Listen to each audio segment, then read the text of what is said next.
is because the more I researched about that postpartum experience, the more I felt like mothers really need to know that everything they're experiencing is completely normal and it's okay to talk about these things too. Hey everyone, and welcome to yet another episode of Entering Motherhood, a podcast dedicated specifically to new moms going through this amazing journey in life. I'm your host, Sarah Bilger, a postpartum nutritional coach / mechanical engineer. And as always, I'm so excited to be here with you and share all of the information I've been lucky enough to obtain since becoming a mom. In this episode, we talk with Amanda Tice about everything from matrescence and breastfeeding to honoring our imperfections, or as she calls them, mom gems.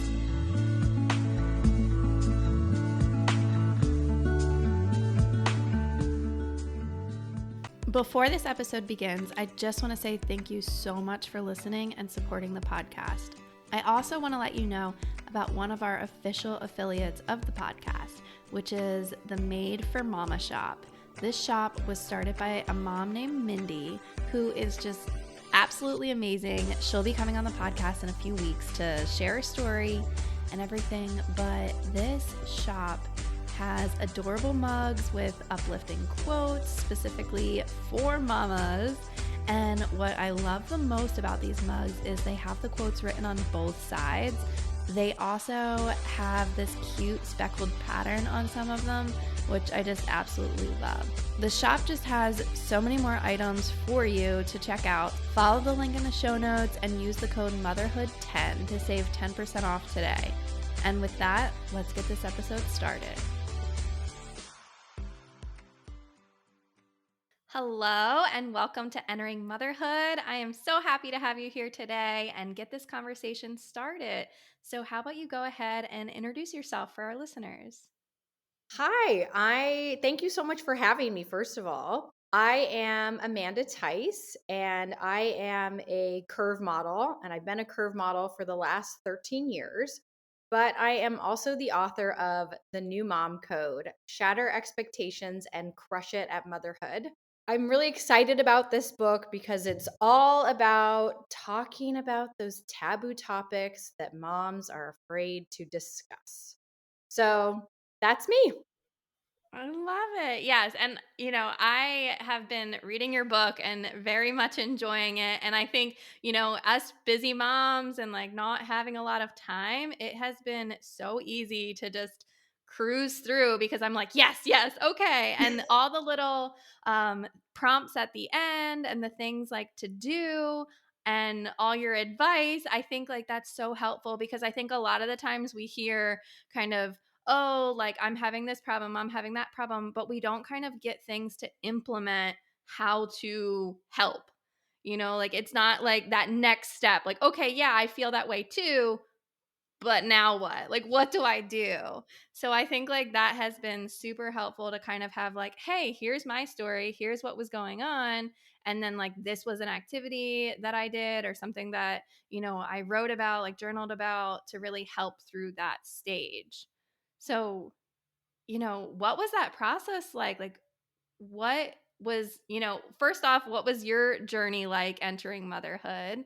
And then we'll dive into the book and like how that all came about. Yeah, for sure. So I felt like when I got pregnant, I had a pretty easy pregnancy for the most part.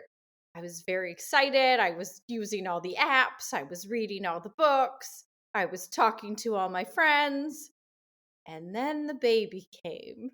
And that was earth shatteringly overwhelming, is probably the best way to put it. I felt like no one had really prepared me or been transparent with me about what the motherhood experience was really going to be like. And so I had a lot of postpartum anxiety. I was very overwhelmed. I was frantic. I felt like for sure the first couple months, and it was a very difficult time in my life, and I was lucky enough that I wouldn't say I had postpartum depression because I wasn't in a stage where I was extremely detached from my child, but I was in a state of constant worry and constantly feeling like, am I doing this right? What are other people's children or babies doing? Am I supposed to be doing it this way or that way? And I felt this real sense of loss. And I think the other thing that a lot of women don't talk about is this sense of identity loss that you have when you have a new child, because your whole personality and the person you are changes from the core as soon as that baby is born. A lot of people don't know about matrescence. Have you heard of matrescence? A little bit. Yeah, I think I've watched like a video on it before and kind of like heard about it in that sense, but haven't really dove into it. So what do you know about it? I mean, the thing about matrescence that people don't talk about or acknowledge is that what it is a complete biological, emotional, spiritual transformation that you go through that is equivalent to the developmental push of adolescence. And in 1973, Dana Raphael was the anthropologist who studied this, and she found that all these fundamental changes were happening to women. And I think people don't realize that women don't realize that they are going through this process. And they seem to think that they are alone in how they're feeling. And they're not really sure why they're feeling the way that they are. And the reality is that there is a lot of research to back up why you're feeling the way you are. It's just that it's not widely disseminated. So, mom brain is a real thing. You know, the fact that your libido is suppressed postpartum is a real thing. A lot of women don't understand, wait, why am I not interested in sex anymore? What happened? And that's because you've got your oxytocin levels are going up and it's suppressing your libido. So there are all these biological things that are going on and your hormones are off the charts that women don't realize are affecting them at a very core level. And nobody's talking about those things. When you're going to your 6-week visit, or even like right after you had the baby, that's not the material that they're giving you. That's not what you're like that's not what they're discussing with you. It's just kind That's of like, 100% true. And I find here's it your so baby. upsetting that Yeah. more women aren't talking about it and it's not more widely discussed. I Right. mean, first of all, I can tell you this. I was mispronouncing the word multiple times before this interview because it's not in the Webster's dictionary. And I had to go looking for the correct pronunciation of this word because it's just not used. And I find it very upsetting that there are so many women who feel so alone, especially in that first year postpartum, because women are afraid to talk about all the things that they're going through because they think that they're abnormal, when in fact they're all perfectly normal. I mean, it's a transition. People don't want to think it's a transition in some ways. They think, oh, I'm going to have this baby and all these wonderful things are going to happen. But they don't realize that they unknowingly just took on hundreds of new responsibilities. And the person who they were before no longer exists. And now they have to adapt to becoming a completely new person. Right. And like you said, it's normal, like it's supposed to happen, like that is the transition that we are flowing into. And I think like that was what kind of shocked me when I first entered motherhood. And I was about 6 months postpartum and I was really just kind of like, what in the world? Like I finally caught up with everything that was going on because I jumped back into work at 9 weeks and like just chugging along, like doing my thing.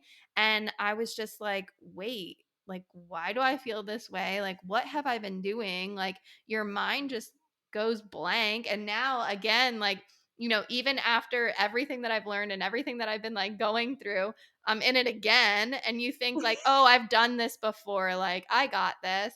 It's like, no, like, you're going through it again. Like, you're going through that whole transition again. And so, like, yes, I'm educated on certain things, but I'm still like, now navigating like life of family of 4 and everything that's coming with this. And like you said, mom brain, like I have done so many things that I would normally not do because I am so hyper focused on taking care of my baby and doing the things that I'm biologically supposed to be doing while also simultaneously doing everything else that I was doing before. So it's just it's It's crazy. Well, and the thing is too, people don't realize that matrescence, you go through matrescence every time you have another child. So it's not just that you go through this transition the first time, you go through it every single time you have a child. So it makes perfect sense that you're feeling the way that you're feeling because you're adapting to a completely new lifestyle yeah, again. again. Yeah. Yeah, it's crazy. So, I guess like what was the most shocking thing for you that you were just kind of like you can vividly remember like why did nobody tell me about this? The number one most shocking thing was how hard breastfeeding was. I think a lot of, you see in movies and, online all these magical, beautiful breastfeeding experiences, but no one talks about just how difficult it is. It's not like the baby comes out and perfectly latches, and then you have, I mean, some people are very lucky and they do have that experience, but it hurts. It's awkward. You have to figure out, how your baby latches in the correct way for you. I had problems being engorged. I didn't know that I was engorged, but I was. And so he stopped latching. And so then I started exclusively pumping. And I did that for 2 months, which is, quite a long time to exclusively pump. I was up every 2 hours pumping. And then my son decided that he wanted to latch again and then he wouldn't take a bottle. And then I breastfed until he was 18 months old. So I had a very tumultuous breastfeeding journey. So I think that's the one thing that people really don't talk about with breastfeeding. A lot of times you need a lactation consultant if that's something that you are really determined to do. You may need nipple shields, you may need to try a bunch of different strategies to make it work. And I've also, heard from friends, maybe their first baby latched perfectly, they had this magical experience, but then the second baby did not. And then they're just as shocked because they're like, what am I doing wrong? Why isn't this going the way it did the first time around? Every baby is so different. And that experience, it feels like a failure as a mother because society tells us it should be easy when in fact it's not. And so there's so much pressure put on us to breastfeed and to continue that journey and that it should be this easy thing when in fact it's very difficult. So I always come from the place of fed is best, right? If the mom is so overwhelmed with the breastfeeding experience and they need to use formula or they want to use formula, that is a totally acceptable choice to make. And they should feel confident in that choice because a stressed out mom equals a stressed out baby. So that for sure was the number one most shocking thing. And then I think the second thing that everyone does tell you about is the sleep. You are just strung out. At least I was strung out because my son at the beginning was underweight too. So I was up every 2 hours around the clock feeding him. And I just felt like I didn't know what time of day it was. I didn't know who I was. I didn't know what was going on. I just felt completely lost in that way.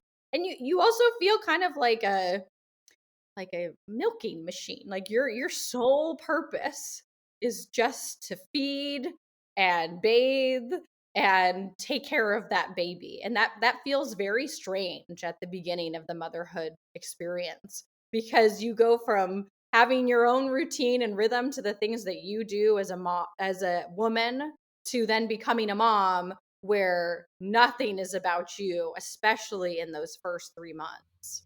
Yeah, I remember thinking how weird it was going to be to breastfeed before I had my first and like trying to comprehend what is this gonna be like? Like, I'm gonna have a baby attached to my nipple? Like, that's weird. And as soon as she came, a whole switch flipped. And it was just literally like, oh, okay, yeah, like I'm gonna have her do this. This is okay. Like I just felt totally like okay with it. And now it's just like though my boobs are like solely just to feed my baby, and like they're not fun right now, other than I think that they look better because like I'm usually so flat chested that I'm like, oh my gosh, I have boobs. So like that's like exciting, but it's also just kind of like they're like that because they're engorged and they're, all the blood and everything that's going on. But it's just like such a weird flip of how you go from being, and even, changing diapers, or like the level of okayness with poop now. Yeah, like I would never have imagined that I would be, wiping butts, not even caring.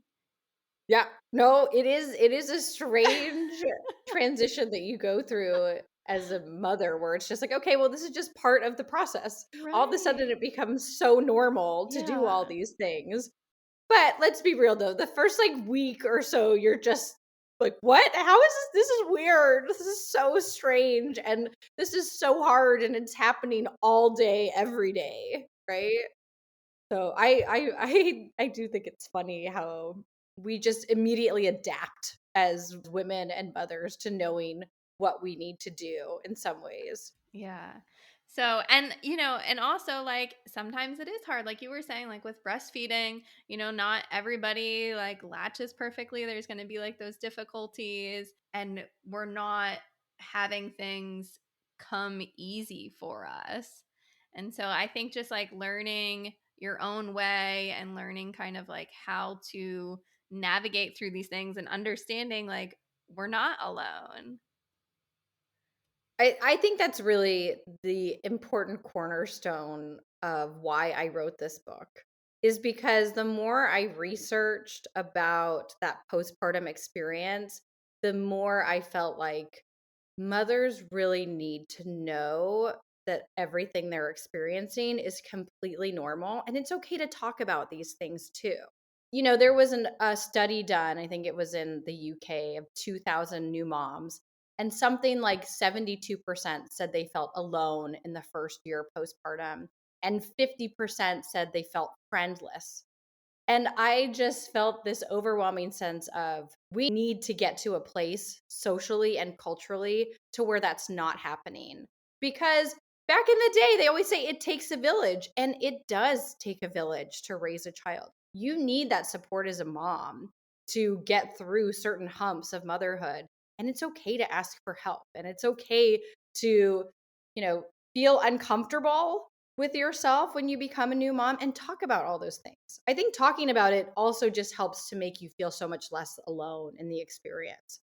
And it's been interesting too. I will say that, social media is now becoming a better platform for reality because there are a lot more mom bloggers out there who are showing, I would say, mom truths, and I think that's so important. But 5 years ago, when I had my son, that was not the case. Everything was glossy images and, these whole picture perfect motherhood experiences, which led to me feeling very alone during those first few months postpartum and first few years, really. Yeah. And how about your experience as a curve model? And what was that like, before baby and now after? And what has that journey all been like? So I would say when I got pregnant, I got very concerned that I might not have a job after baby because I was already on the older side. I was 33 when I had my son. And when you get pregnant, you have no idea what your body is going to look like postpartum. And I gained 50 pounds when I had George. So I was putting all this pressure on myself to say, okay, after I have George, I'm going to try to get back down to the weight I was before. and I'm going to try to get back the clients that I had. And that was just a totally unrealistic perspective to have because you're already so stressed out as a new mom, having to also worry about what your body might look like was just so much extra stress and pressure that I didn't need to be putting on myself. I was pretty lucky that postpartum I was able to work, but I wasn't ready to work. That was the reality. I did have to have one of those moments where I said, sure, there are clients asking for me to work, but I'm just not ready. My body did not bounce back. After I had George, I was closer to a size 14, whereas I had always hovered at more of like a 10, 12. So my body looked and felt a lot different. And the clients that had been using me for all those years before I had George only wanted a size 10, 12. So I had to go through a complete transition and kind of rebranding of my career in order to compensate for having a different body. And, it's been an interesting transition because now George is 5. So I've seen my career fluctuate over the past 5 years postpartum. And I would say that I'm so much happier and more comfortable in my body now than I was before I had George because I can look at my body and say, wow, my body performed a miracle, the miracle of life, right?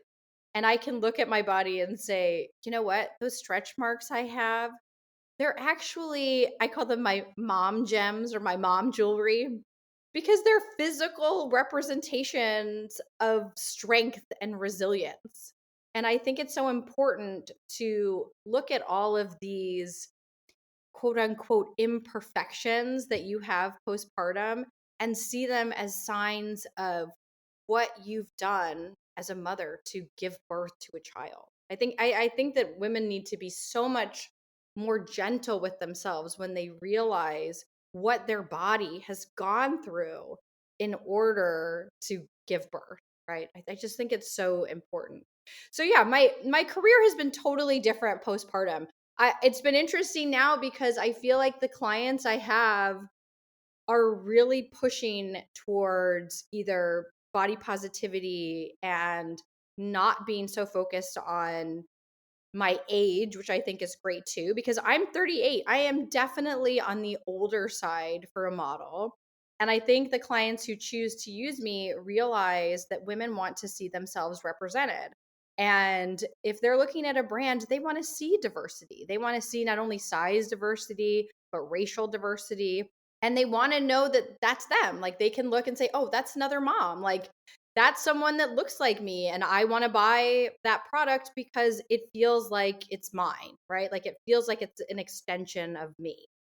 So I definitely have gone through an interesting journey from pre-baby to postpartum, but I'm so glad that I've landed where I have, that I can still be modeling at 38 and that in a lot of ways I can be that mom that is out there and showing diversity and it needs to be shown.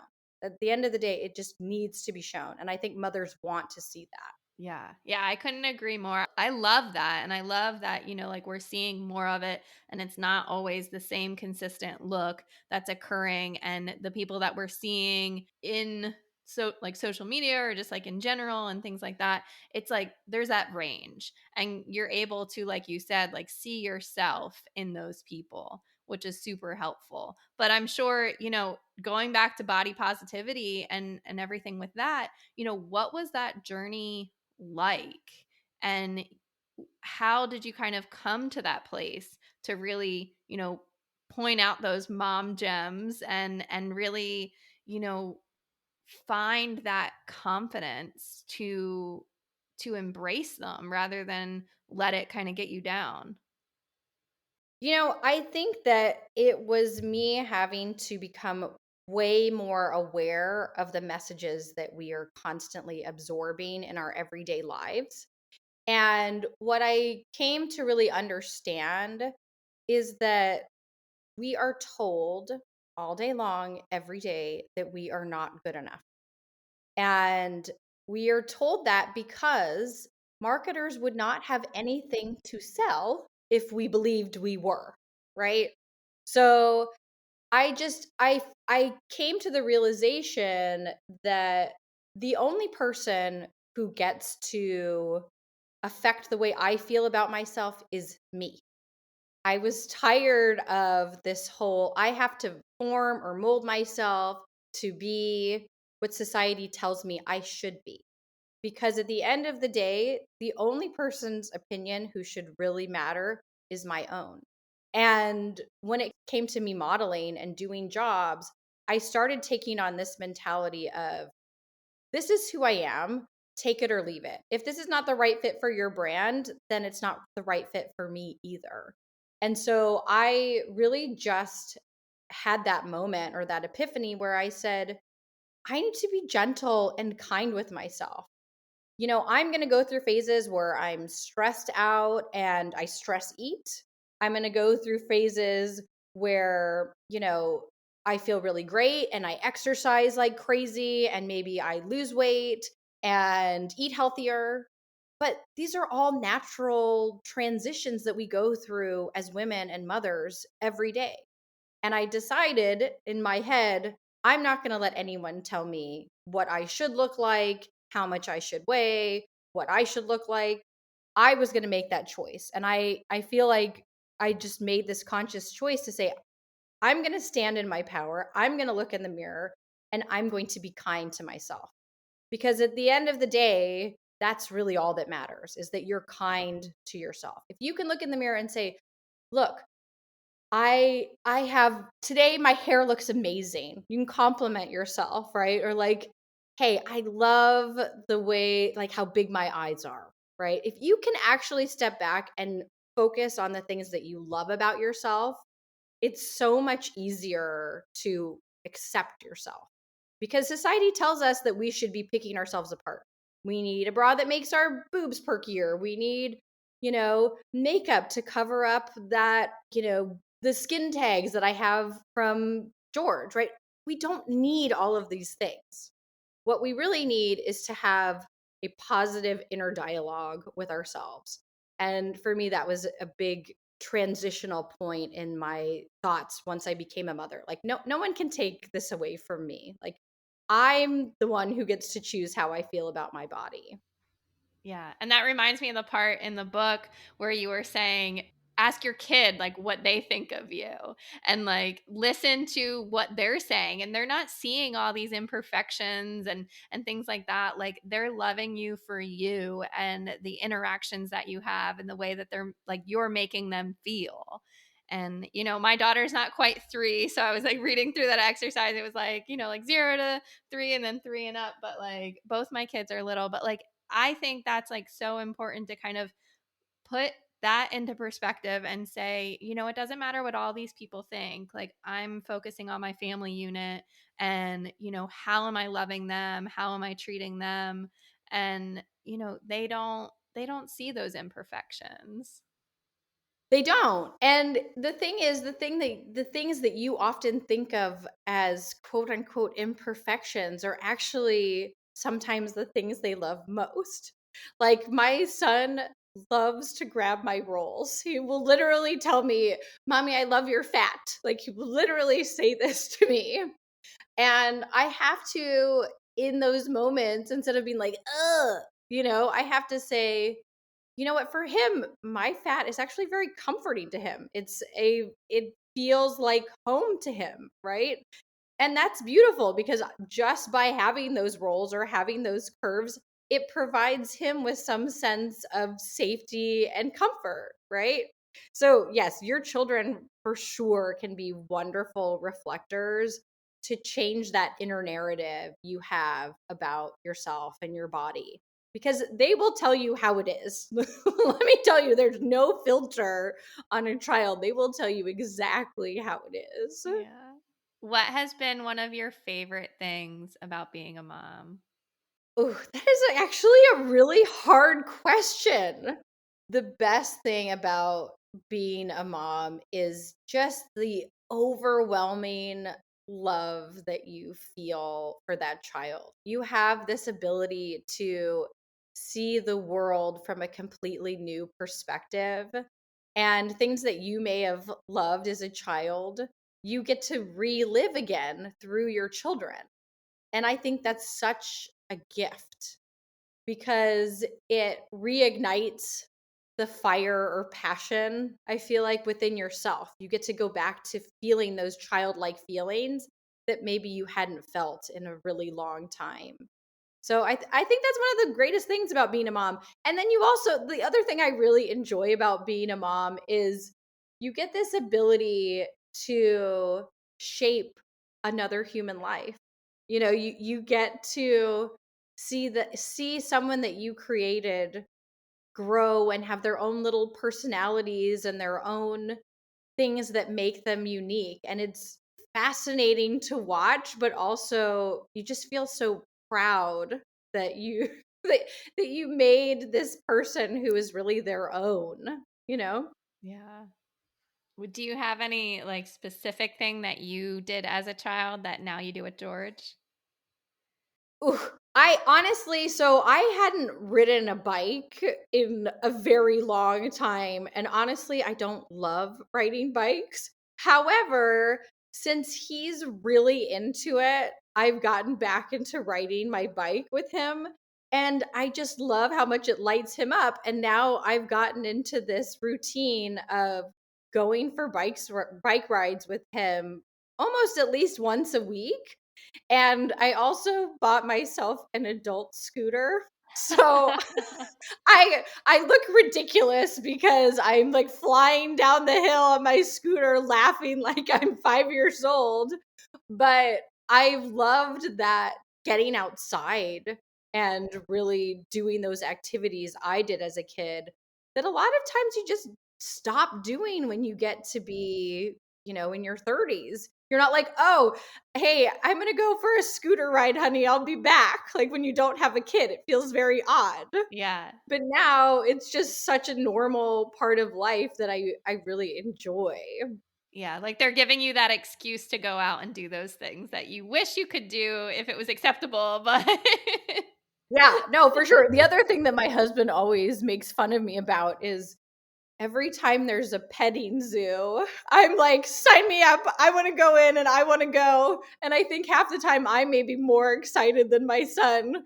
But, I'm like always wading through all the kids being like, "I wanna pet the bunny," or "I wanna pick up the chick," or whatever it is that now, I mean, as an adult, you'd be like, "Oh, yeah, can we go on a date to a petting zoo?" I'm sure they would look at you like, What's wrong with this person?" yeah, Right? I love that. So you do get permission. You get Yeah. permission to do a lot of things as a parent that you don't necessarily isn't as acceptable as an adult. Yeah, we recently went to a fair and they had one of those spinning wheels that you could turn and then you get a prize. And so I like had my daughter go up and I was like, "Okay, like let's play," because it was just fun to kind of like spin the wheel. But she didn't care, but I was like, "I want to spin the wheel." So Yeah, it's and just like, well, it's but if interesting like too. as an adult like going up and doing that, they'd be like, "Okay, fine. Here's your like frisbee or whatever they were giving out." Yeah, no, but it's fun. And Yeah. I think it's also interesting when it comes to like my son's really into Paw Patrol. And I sit down and I love watching Paw Patrol with him. I think it's actually very entertaining. But again, that's not something like if I was to talk to my girlfriends, like, "Oh, really like to watch Paw Patrol," they would be like, What's wrong with you? Why Right. are you watching this?" Yeah. So kids do give you this fun permission to reignite that childhood self of yours that's still hidden deep Yeah. down. Yeah, I love that. And then what would be something that you kind of wish you would have known when you were first entering motherhood that now you know, and something that maybe you kind of like tell new moms to prepare them for, their journey that you didn't get? So I actually think the number one thing that is important is to make mom friends while you're pregnant. And if that means going to a breastfeeding class or going to a prenatal yoga class, it's less about the class itself and it's more about meeting mothers who are at the same place in their journey so that when your child does come, you have a built-in support system and someone who you can bounce ideas off of and someone who can help you feel less alone in that process.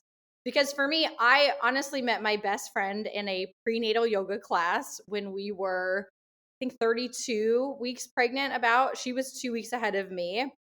And having her as a sounding board those first, 6 months, even that first year was invaluable. So it's actually important to make the time to try to meet other pregnant moms who are similarly along in their journey before you have the baby. I think that's like the best advice I can give to someone who hasn't had the baby yet is go make those friends now. Don't wait until after the baby comes and then try to make them in mommy and me classes, which is something you can obviously do as well. But if you can make them before, that bond that you have is so fundamentally strong because of what you've gone through together. Yeah. Yeah. I think that's so important too. Like you said, like do it while you're pregnant because those first few weeks, you're not getting out of the house and going to that mommy and me class. Like you're not going to start to do those things until your baby's older. But if you've done it while you were pregnant, then you get to share those moments and those early weeks with somebody by your side. Like even if it's just a text or a call or anything like that, they're there going through it too. Yeah, which is so important. And you've got to think that they're also on your same schedule, which is also something people forget. So if you need to text them at 3 o'clock in the morning, they totally get it. And half the time they're awake and happy to answer because they're going through the exact same thing. And look, I know we're also still coming out of the COVID haze. So if you can't make those friends in person, I would say while you're pregnant, go on Facebook and join all of those pregnancy groups and even make, virtual friends because those support systems are so important, especially in those first few months postpartum. Yeah. So, where can we find you? Where can we get the book? Where are you at on social media? Give us all the details. Sure. So, my book, The New Mom Code: Shatter Expectations and Crush It at Motherhood, is available on Amazon and Barnes and Noble and pretty much anywhere where books are sold. You can find me on Instagram at Amanda Tice, or you can connect with me directly on my website, which is amandatice.com. Cool. Awesome. Well, this was so much fun and really just like a true conversation of motherhood and some of the highlights of the things that we don't talk about that need to be talked about more. So, thank you so much for, being here and telling your story for the listeners. Thank you so much for having me. I had a lovely time chatting with you. Well, this wraps up yet another episode of Entering Motherhood. I hope that you have found this episode helpful, and if you liked it, please share it with others who might also benefit from this information. If there's anything that you'd like to know more about, or maybe you know someone who'd like to be on the show, please visit my website, enteringmotherhood.com. I'm so thrilled to be going on this journey with you and getting the amazing opportunity to help moms during this postpartum experience. You can also now find us on Instagram and Facebook at Entering Motherhood.